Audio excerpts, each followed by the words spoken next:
Di sebuah kota kecil yang sunyinya terasa ganjil, berdiri rumah sakit umum tua yang usianya hampir setengah abad. Cat dindingnya mulai mengelupas di beberapa sudut. Papan namanya masih berdiri tegak, tetapi huruf-hurufnya terlihat pudar dimakan waktu. Setiap malam, kabut tipis turun perlahan menyelimuti halaman depan, membuat lampu taman tampak seperti cahaya yang terjebak dalam asap. Pepohonan besar di sisi kiri bangunan sering bergoyang, meski angin hanya berembus pelan. Daun-daunnya berdesir seperti suara bisikan yang sulit dipahami. Tidak ada yang benar-benar bisa memastikan sejak kapan rumah sakit itu mulai terasa berbeda pada malam hari. Namun, hampir semua orang sepakat, suasananya berubah setelah pukul 11. Tepat pukul 11 malam, lorong-lorong panjang di dalam bangunan itu seolah memanjang 2 kali lipat. Suaranya kosong, dingin, dan menggema. Lampu neon di langit-langit berkedip pelan, memancarkan cahaya pucat yang membuat bayangan tampak lebih hidup dari seharusnya. Bau obat-obatan, alkohol, dan desinfektan bercampur dengan udara lembab yang membuat dada terasa berat saat dihirup terlalu lama. Sebagian besar pasien sudah terlelap, hanya suara mesin monitor detak jantung yang sesekali berbunyi dari balik tirai ruang perawatan. Perawat yang berjaga berbicara dengan suara pelan, seperti takut mengganggu sesuatu yang tak terlihat. Di sanalah Arman memulai shift malamnya. Pria berusia awal 30-an itu mengenakan seragam satpam yang rapi, meski sudah beberapa kali dicuci hingga warnanya sedikit pudar. Wajahnya tenang, tatapannya cermat. Ia bukan tipe yang banyak bicara, tetapi ia dikenal disiplin dan jarang mengeluh. Rutinitasnya selalu sama, mengecek gerbang depan, memastikan kunci pagar terkunci rapat, menyapa perawat yang lewat dengan anggukan singkat, kembali ke pos untuk memantau layar CCTV, lalu berjalan menyusuri setiap lantai memastikan tidak ada pasien atau pengunjung yang berkeliaran tanpa izin. Ia sudah hafal setiap sudut bangunan itu. Ia tahu lantai mana yang lampunya sering mati. Ia tahu pintu mana yang engselnya berderit paling keras. Ia tahu sudut koridor mana yang terasa paling dingin meski pendingin ruangan tidak menyala. Namun malam itu berbeda. Terlalu sunyi. Bahkan suara mesin dan langkah kaki perawat terdengar lebih jauh dari biasanya, seolah tertelan oleh dinding-dinding tua. Saat Arman berdiri di tengah lorong lantai 1, ia merasakan tekanan aneh di telinganya, seperti suasana yang menunggu sesuatu terjadi. Pukul 11 lewat 20 menit, salah satu perawat mendekatinya dengan wajah lelah.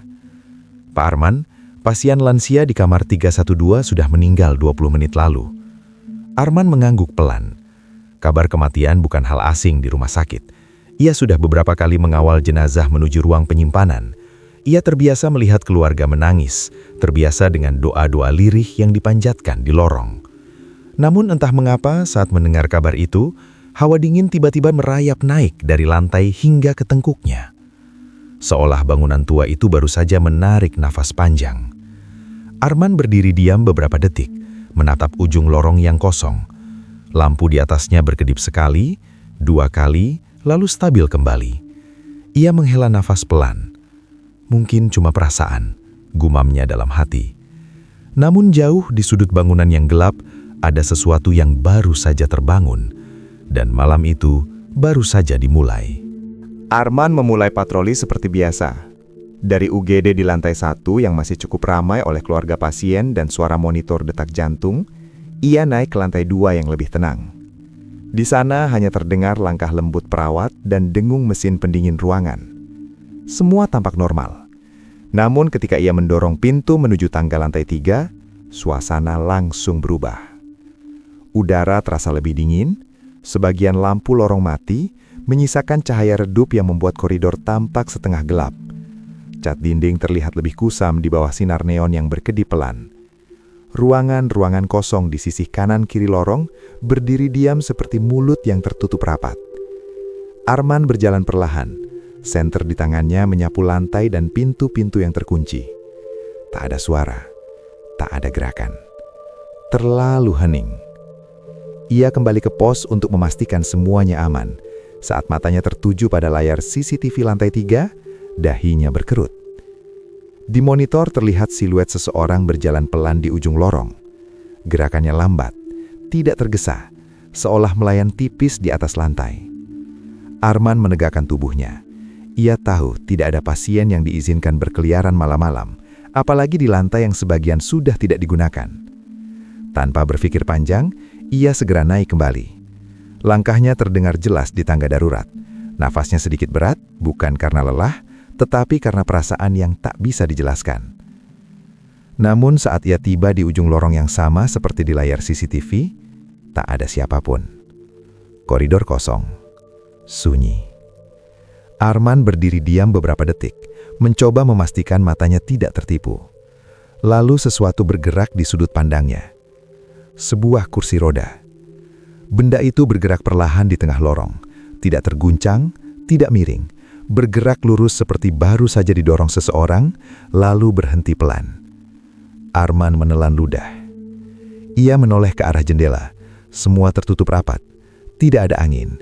Tidak ada hembusan udara yang cukup kuat untuk menggerakkan kursi roda seberat itu. Detik terasa memanjang. Lorong kembali sunyi seolah tak pernah terjadi apa-apa. Namun sejak saat itu, Arman merasakan sesuatu berjalan satu langkah di belakangnya. Dan untuk pertama kalinya sejak bekerja di sana, ia benar-benar merasa tidak sendirian. Menjelang tengah malam, ketika jarum jam hampir menunjuk angka 12, Arman duduk sendiri di pos satpam sambil meneguh kopi dari termos kecilnya. Lorong di depan pos terlihat kosong, hanya cahaya lampu neon yang memantul pucat di lantai keramik. Lalu ia menyadari, seseorang berdiri tepat di depan pintu kaca. Seorang pria tua. Wajahnya pucat, rambutnya putih tipis, tubuhnya kurus dibalut pakaian pasien berwarna biru muda. Namun, yang paling mencolok adalah senyumnya. Terlalu tenang untuk seseorang yang muncul sendirian di tengah malam. Arman segera berdiri. "Bapak, dari kamar mana?" tanyanya sopan. Pria itu melangkah masuk tanpa suara langkah yang jelas. "Dari kamar yang baru saja ditutup," jawabnya pelan. Kalimat itu membuat Arman terdiam sesaat. Ia tidak langsung memahami maksudnya, tetapi ada sesuatu yang terasa janggal. Lantai di depan pos baru saja dipel, masih sedikit mengkilap oleh sisa air. Namun ketika pria itu berjalan, tak ada jejak basah tertinggal di belakangnya. Bahkan bayangannya di lantai tampak samar, hampir tak terlihat. "Saya Halim," ucap pria itu lembut sambil duduk di kursi. Arman menelan ludah, mencoba tetap bersikap biasa. Ia menganggap mungkin pria itu hanya pasien yang kebingungan atau sulit tidur. Percakapan pun mengalir. Halim bertanya tentang kerja malam, tentang rasa kantuk yang sering datang tiba-tiba, tentang bagaimana rasanya menjaga bangunan besar sendirian. Suaranya lembut dan penuh perhatian. Tanpa sadar, Arman mulai bercerita tentang keluarganya yang jauh di kampung, tentang gaji yang pas-pasan, tentang rasa sepi yang kadang lebih berat dari rasa lelah. Aneh sekali, ia merasa nyaman, seolah berbicara dengan seseorang yang benar-benar mengerti. Namun setiap kali Arman berkedip, wajah Halim tampak sedikit lebih pucat. Udara di sekitar kursinya terasa lebih dingin dibandingkan sudut ruangan lain. Arman belum menyadarinya. Ia belum tahu bahwa 1 jam sebelumnya, nama Halim telah tercatat di daftar pasien meninggal dunia. Dan malam itu, yang duduk di hadapannya bukan lagi seorang pasien biasa. Setelah beberapa lama berbincang di pos, Halim berdiri perlahan. "Boleh saya ikut berkeliling?" tanyanya dengan nada santai, seolah itu hal biasa. Arman sempat ragu, tetapi akhirnya mengangguk. Mereka berjalan berdampingan menyusuri lorong utama. Langkah Arman terdengar jelas memantul di dinding, sementara langkah Halim nyaris tak bersuara. Seorang perawat berpapasan dengan mereka. "Pak Arman, lagi ronda ya?" sapanya singkat. Arman mengangguk, namun perawat itu tidak sedikit pun melirik ke arah Halim, seolah Arman berjalan sendirian. Jantung Arman berdegup lebih cepat. Mereka naik ke lantai 3. Pintu tangga terbuka dengan bunyi berderit pelan. Hawa dingin langsung menyergap wajah. lampu neon kembali berkedip, membuat bayangan di lorong tampak bergerak samar. Halim berjalan lebih dulu, seakan hafal arah. Ia berhenti di depan sebuah kamar kosong dengan papan nomor yang sudah dilepas. Ia menatap pintu itu lama. Kadang, orang yang pergi, ucapnya pelan tanpa menoleh. Tidak benar-benar pergi kalau masih ada yang belum selesai. Udara di sekitar mereka berubah. Dingin yang tadi hanya terasa tipis, kini menusuk hingga ke tulang. Nafas Arman tampak samar seperti uap. "Bapak dulu dirawat di sini?" tanya Arman pelan, mencoba tetap rasional. Halim tersenyum tipis. "Cukup lama?" Saat itu Arman memperhatikan sesuatu yang tak bisa lagi ia abaikan. Cahaya lampu di atas kepala mereka tidak memantul pada tubuh Halim sebagaimana mestinya. Bayangannya tidak jatuh sempurna di lantai. Dan ingatan tentang laporan kematian pasien lansia di kamar 312 kembali terngiang. Dada Arman terasa sesak. Kebenaran itu akhirnya berdiri jelas di hadapannya. Ia sedang berbicara dengan arwah. Namun, anehnya, rasa yang muncul bukanlah teror seperti dalam cerita-cerita horor. Tidak ada wajah menyeramkan, tidak ada ancaman. Yang ia rasakan justru kesedihan yang dalam. Seolah sosok di sampingnya bukan makhluk yang ingin menakut-nakuti, melainkan seseorang yang tersesat di antara dua dunia dan belum menemukan jalan pulang. Di depan kamar kosong itu, Halim berdiri lama sebelum akhirnya berbicara lagi. Suaranya lebih pelan, lebih berat. "Aku punya satu anak," katanya. "Namanya Dimas." Arman menatapnya tanpa menyela. "Aku belum sempat minta maaf," lanjut Halim. "Banyak sekali yang ingin kukatakan, tapi waktuku habis lebih dulu." Kata-kata itu menggantung di udara dingin. Untuk pertama kalinya, wajah Halim tidak lagi setenang sebelumnya. Ada sesal yang jelas terlihat di matanya. "Aku terlalu keras waktu dia kecil, terlalu gengsi untuk bilang bangga, terlalu lambat untuk bilang sayang." Arman merasakan tenggorokannya kering. Ia mengangguk pelan. "Bapak ingin saya menyampaikan sesuatu?" Halim menoleh dan menatapnya dalam-dalam. "Tolong, sampaikan padanya bahwa aku minta maaf. Katakan, aku bangga padanya. Katakan, aku sayang." Arman terdiam beberapa detik. Ketakutannya belum sepenuhnya hilang, tetapi rasa iba jauh lebih kuat. Ia kembali ke pos satpam bersama Halim. Dengan tangan yang sedikit gemetar, ia mengambil secari kertas dan pulpen. Di bawah cahaya lampu neon yang berkedip, ia menuliskan kalimat sederhana. "Untuk Dimas, maafkan ayah. Ayah sayang kamu. Hiduplah dengan baik."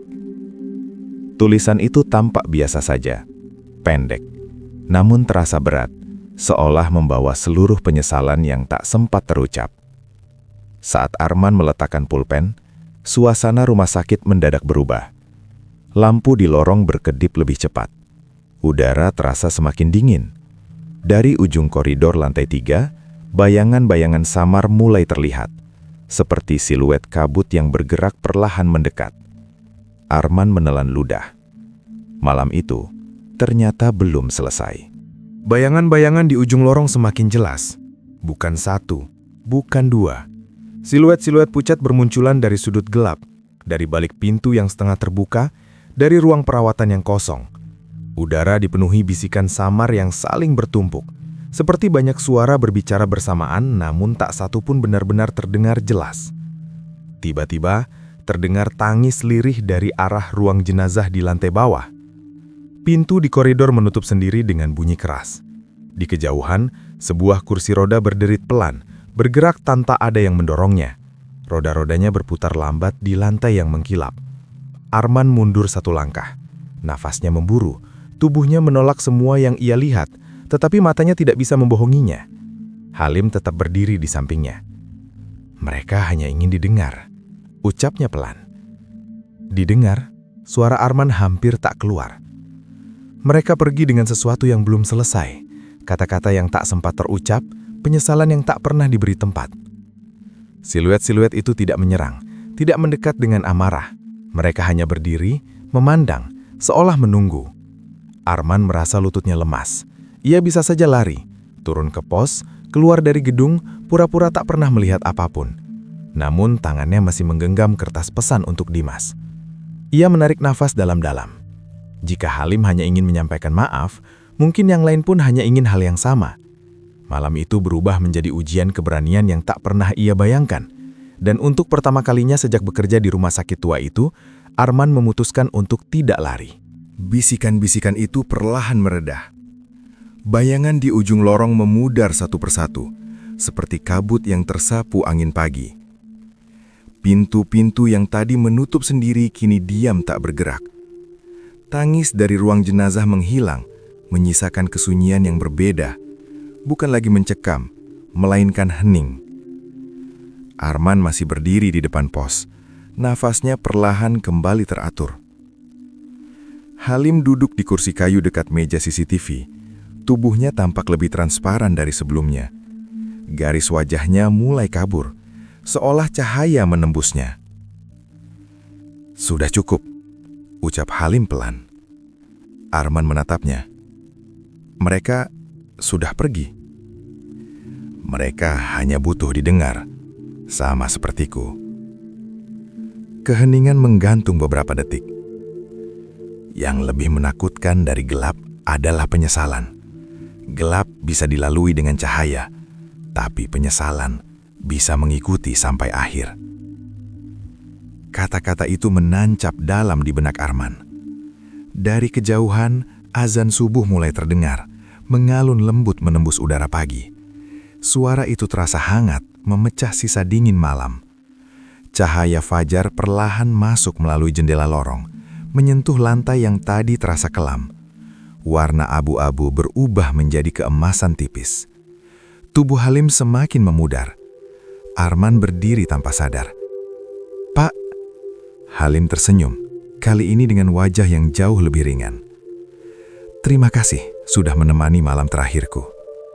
Dan tepat ketika cahaya pagi menyentuh kursi tempatnya duduk, sosok itu menghilang tanpa suara, tanpa jejak. Yang tersisa hanya secarik kertas di tangan Arman, dan pagi yang terasa berbeda dari sebelumnya. Pagi itu, setelah shift malamnya berakhir, Arman tidak langsung pulang. Ia duduk sebentar di pos, memandangi kertas kecil yang sejak semalam tak lepas dari genggamannya. Tulisan itu sederhana, tetapi terasa seperti amanah yang tak boleh diabaikan. Ia menuju bagian administrasi dan meminta data keluarga pasien bernama Halim. Jantungnya berdebar saat memastikan nama itu tercatat benar. Kamar 312, meninggal pukul 22.40. Beberapa jam kemudian, seorang pria muda datang dengan langkah berat. Matanya sembab, wajahnya pucat karena kurang tidur. Ia tampak berusaha tegar di depan petugas. "Nama saya Dimas," katanya pelan. Arman terdiam sesaat. Ada rasa aneh yang sulit dijelaskan, seolah lingkaran malam tadi kini hampir tertutup.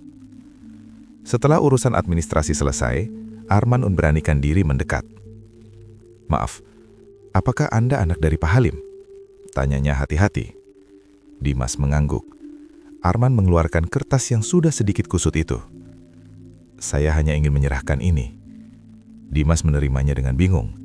Ketika ia membaca kalimat di sana, tangannya mulai gemetar.